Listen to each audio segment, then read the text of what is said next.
เร็วเบิ่งไกลๆนี่รุ่นบิ๊กแน่นอนพี่น้องเอาคลิปวิดีโอนี้เรามาติดตามรุ่นใหญ่หลังจากที่เมื่อก่อนเห็นเพิ่นไถแล้วเนาะบัดนี้มาเบิ่งเพิ่นปั้นหน้าสำหรับรถรุ่น M นี่ก็เพิ่นปั้นนี่จะไปเบิ่งรถตัวรี่ของเพิ่นว่าจะใหญ่ส่ำใดจะใหญ่กว่ารถ L หลายส่ำใดเนาะสำหรับรถคูโบต้า M รู้สึกว่าจะเป็น MU คันเก่าที่ว่าเคยเห็นตอนเพิ่นไถนั่นเนาะ MU 7508ท่านเคยเห็นลีลาการไถเพิ่นแล้วแต่ว่าบ่ทันได้เห็นตอนเพิ่นปั้นเดี๋ยวเราจะไปเบิ่งการปั้นของเพิ่นเฮ้ยเอางัวมาลักกินข้าวเจ้าแล้วนี่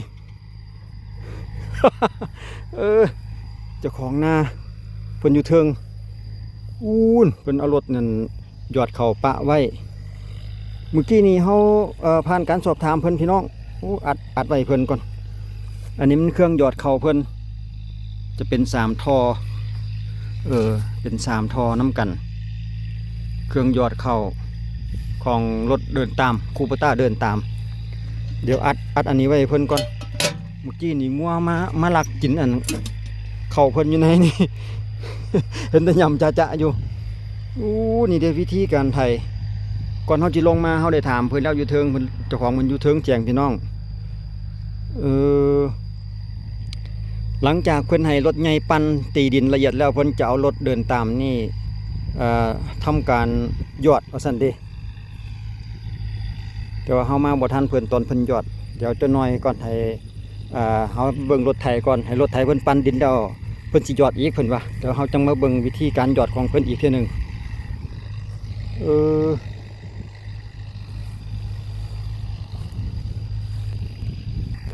เพิ่นบอกว่ารับจ้างหยอดว่าซั่นเด้เมื่อกี้นี่ก็ลืมถามเพิ่นเดี๋ยวช่วงถึงเวลาหยอดก่อนพี่น้องเฮาจังสิถามเพิ่นอีกว่าเพิ่นหยอดในราคาเท่าใดแต่ว่าเพิ่นว่าเพิ่นจ้างเขาเจ้ามาหยอดให้ว่าซั่นเด้รถเดินตามมาหยอดให้แล้วก็เฮาจังคอยจะถามในราคาว่าการหยอดของเพิ่นเนี่ยจะในราคาเท่าใดเนาะสำหรับจ้างหยอดแต่ส่วนราคารถไถเฮาฮู้แล้วพี่น้องทั้งแต่ทั้งปั่นพร้อมนี่500,000กีบคือเก่าเหลียวเบิ่งไกลๆนี่คือว่าใหญ่ยาวเท่าล่ะแต่ว่าบ่แน่ใจว่าเป็นรถตอรี่รุ่นใดเดี๋ยวไปใกล้ๆอีกเทื่อนึงก่อนเสียแต่ว่าหน้าให้น้อยเนาะพี่น้องบางพื้นที่เพิ่นก็มักเฮ็ดหน้าให้น้อยแบบนี้ซั่นเด้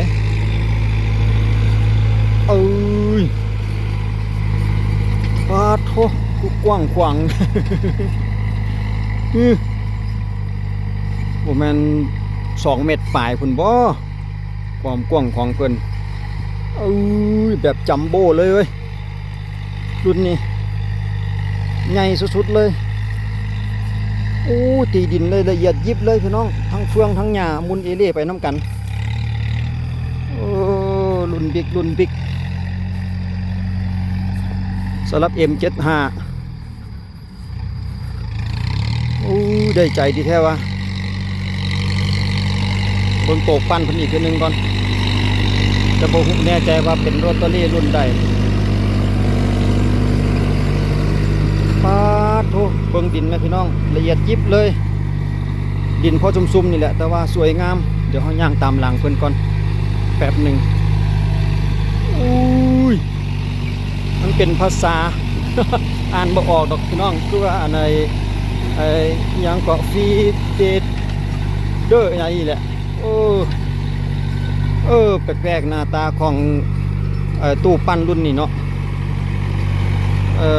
คนจะเรียนวนเอาละเอียดยิบเลยเพราะว่าหลังจากคนปั้นแล้วแบบนี้เดี๋ยวคนจะเอารถเดินตามมาหยอดเลยว่าซั่นเด้คักหลายกำลังเคยเห็นพี่น้องตู้ปั้นรุ่นนี้แกเฮาก็บ่ได้ฮู้ข้อมูลเกี่ยวกับว่ามันมีจักแขวแบบสินะเนาะพี่น้องเรื่องนี้ต้องได้ถามเจ้าของเพิ่นอีกทีนึงแต่เฮาบ่แน่ใจเจ้าของผู้ขับนี่จักสิฮู้ซ้ำบ่บุนอกจากว่าเจ้าของผู้ซื้อเด้อจังสิฮู้ว่าเป็นลอตเตอรี่รุ่นใดเอาจังใดข้ามไปให้ใหม่รู้สึกว่าจะสำเร็จเรียบร้อยสวยงามเดี๋ยวเฮามาเบิ่งบรรยากาศการปั้นรอบแรกของเพิ่น ว่าจะตีดินได้เนียนสำใดสำหรับรอบแรกในลักษณะที่ว่าก้อนขี้ไถก้อนบักใหญ่เลยเดี๋ยวย่างตามหลังคนอีกแป๊บหนึ่งโอ้บ่เห็นอยู่ทั้งหลังแบบนี้มีแต่ว่าเบิ่งโตที่ว่าเพิ่นปั่นแล้วนี่แหละเนาะไปรอบแรกเด้อพี่น้องใบมีดเพิ่นก็วางไปนำเพื่อปรับหน้าดินไปพร้อม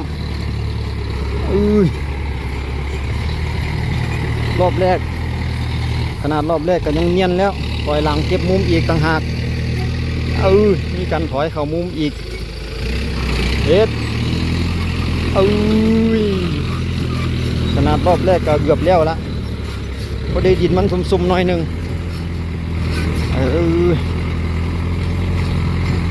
อยู่ว่ากะบ่เป็นปัญหาสำหรับรุ่นใหญ่เคยเห็นแต่เพิ่นไทยพี่น้องมื้อนี้เลยว่าเบิ่งตอนเพิ่นปั้นเบิ่งไอ้ลอตเตอรี่ของเพิ่นแม่บักใหญ่ๆกวาดดินใส่มุมอีกต่างหากสร้างเฮ็ดเว้ยมีการถอยหลังดุดดินใส่แก่มันรุบเด้คักแท้รุ่นนี้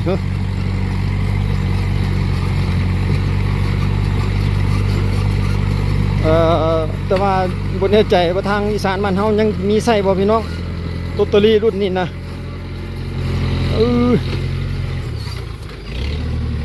แต่เฮามาอยู่ลาวนี่ก็เห็นรถรุ่นนี้นี่ได้เด้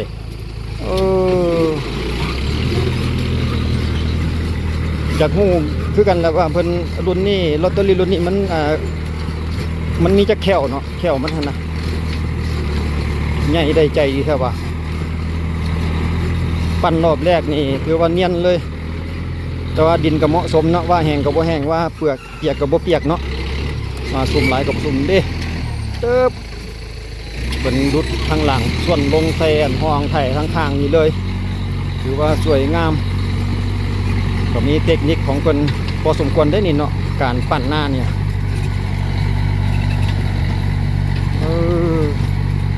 เอาเดี๋ยวปล่อยให้คนเล่นไปรอบแรกนี่ซะก่อนเหรอเขาจะมาเบิ่งรอบที่2อีกว่าจะเนียนอีกสำใดแล้วก็คอยติดตามเรื่องราคาของ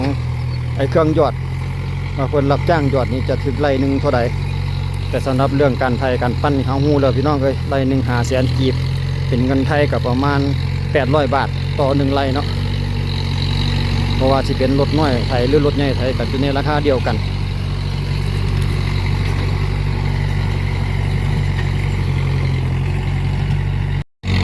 ถือว่าเพิ่นก็มีความเชี่ยวชาญอยู่พี่น้องบอนใดมันโน่นเนี่ยเพิ่นกระดุดลงไปพร้อม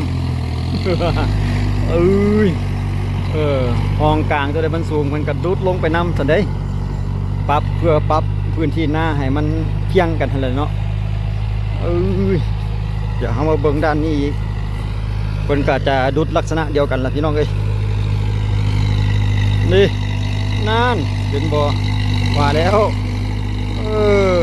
ใส่ใบมีดเป็นประโยชน์คือกันเอาถือว่าละเอียดจบงามสำหรับรถรุ่นใหญ่นี่แต่ว่าคันลงหน้าแห่งแบบซี่นี่เหมาะสมพี่น้องเอ้ยรุ่นนี้นะมันบ่มีปัญหาลมเอาดูดไปพร้อมเพียงจุดบาทนี่นะถอยวางไป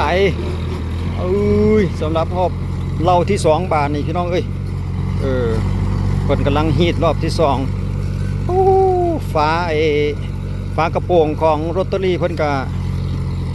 แข่งเนียนดีขนาดเนาะปานแป้นหม้อปะ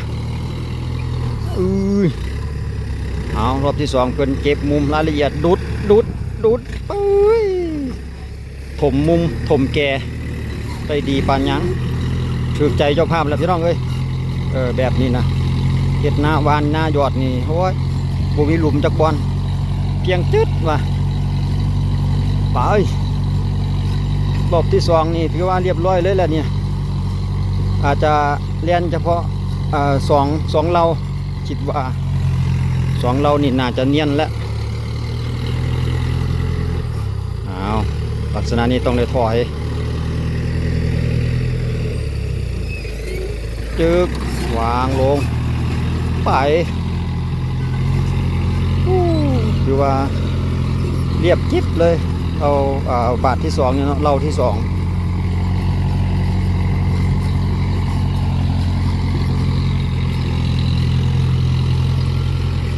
มาถึงจุดนี้เบิ้งเพิ่นยึดดันถอยหลังบ่คันมันบุลุกหลายแล้วเพิ่นก็บ่ดันเนาะโอ้เบิ่งก็คือว่ายังใหม่อยู่ได้พี่น้องรถตัวนี้กะจีใหม่คือกันกับรถแหละสังเกตเบิ่งใหม่หมดทั้งรถทั้งรถตัวนี้พี่น้องโอ้อยู่ประมาณ2 เมตรปลายหรือว่า2 เมตร50บ่จักรุ่นนี้นะความกว้างของมันนะพี่น้องเอ้ยโอ้ยยอดเลยแลนวนเอาเลยแล้วบาทนี่เนาะรอบนี่เนาะบาทนี่เอาเจ้าของอันนั้นผู้รถเดินตามยอดเข่าไม้แล้วพี่น้องเอ้ยไปเดี๋ยวเราพาไปรับชมเครื่องยอดเข่าของเพิ่นกับสอบถามราคาว่าราคายอดเพิ่นจะเอารถไล่ละเท่าใดสำหรับคุณนี่เขาถามแต่ตำยิดแล้วเขาลืมถามราคาเพิ่นว่าผู้นี้รับจ้างยอดเข่าโดยเฉพาะหลังจากรถใหญ่ปั้นให้แล้วเพิ่นก็จะมาทำการยอดให้ไล่เป็นตู้เป็นเครื่องยอดเฉพาะรถเดินตามเดี๋ยวให้เพิ่นมานี่ก่อนเขาติย่างตามหลังเคียงข้างเพิ่นอีกเพื่อนหนึ่ง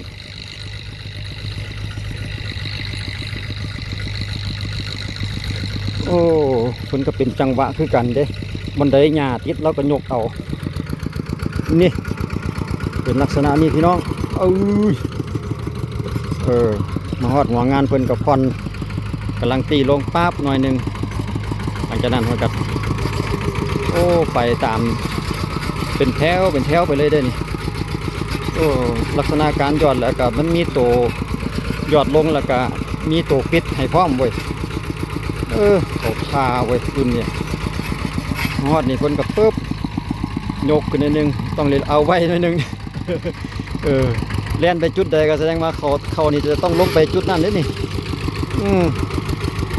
ก็มีปัญหากับเฟืองเนาะเฟืองลายโพด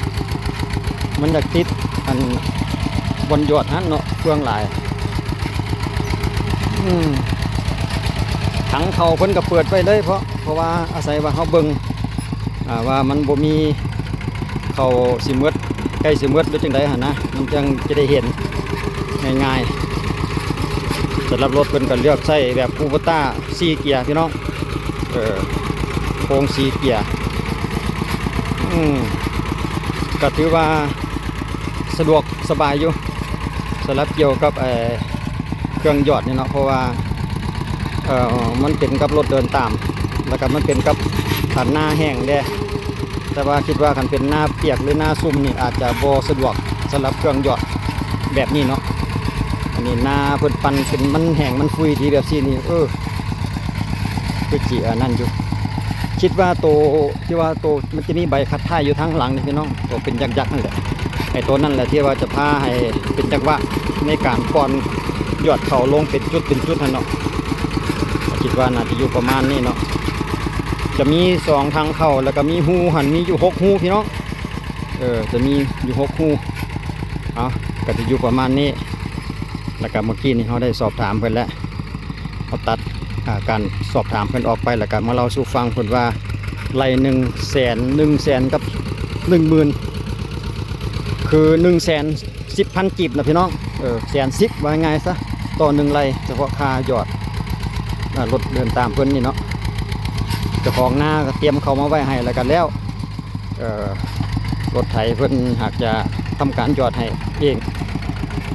ไร่1ก็110,000คันว่า110,000นี่คันเป็นเงินไทยเงินบาท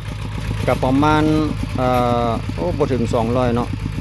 คัน200นี่ต้อง130,000แต่นี่110,000ก็อยู่ประมาณ180 บาทพี่น้องต่อ1 ไร่เฉพาะค่ายอด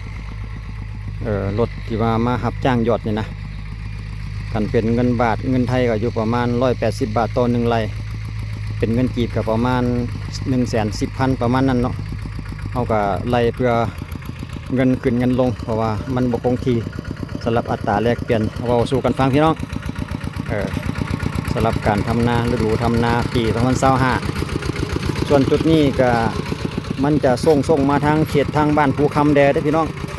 กันนาพื้นที่ของนาเขตพงหาบคือกัน แต่ว่ามาชายแดนหาเขตบ้านภูคำทางหนองเสื่อมพี่น้องอยู่ใกล้ๆเขตนี้แหละสำหรับจุดนี้นะ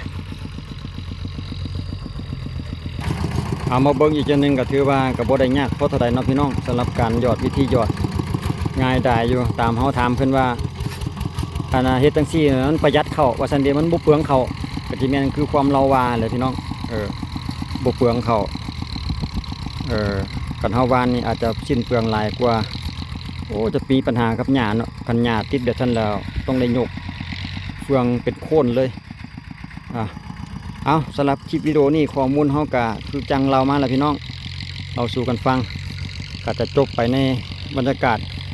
มีทั้งรถปั่นนำหน้าแล้วก็รถหยอดตามหลังก็อยู่ประมาณนี้เนาะสำหรับสปป.ลาวปี 2025อยู่ขอบเขตเมืองไชยธานีพี่น้องนครหลวงเวียงจันทร์ก็ขอบใจทุกท่านที่ให้การรับชมเดี๋ยวเอาไว้เจอกันในคลิปหน้าสำหรับคลิปนี้สบายดี